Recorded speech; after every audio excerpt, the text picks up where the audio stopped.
84% of adult cigarette smokers in the UK want to quit, and many try. But only around 25% of those in England who make the attempt are successful. Restlessness, irritability, frustration, tiredness, difficulty sleeping or concentrating.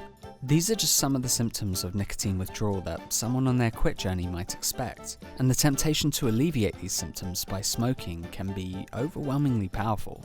So, how can you see your way clearly when your mind is stuck in this haze?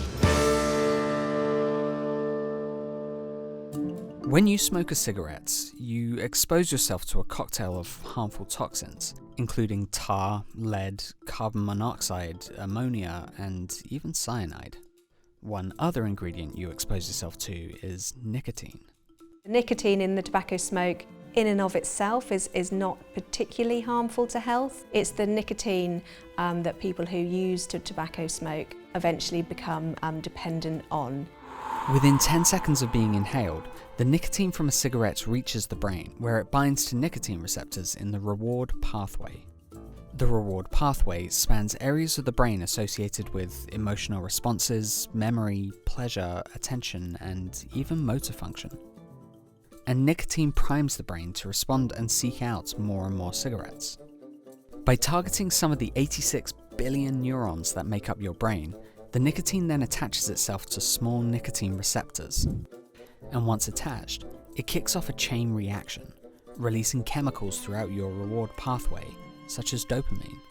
Dopamine is a neurotransmitter released in the brain associated with many kind of pleasurable experiences. So the interesting thing about tobacco smoking is many tobacco smokers are smoking because they want to alleviate the withdrawal symptoms of craving alongside the pleasurable effect that they receive that happens in the brain when dopamine is released. Simply put, the more you smoke, the more you crave nicotine and experience withdrawal symptoms. You also start to associate certain activities with smoking. For example, socializing with friends. These activities can become triggers for cigarette cravings.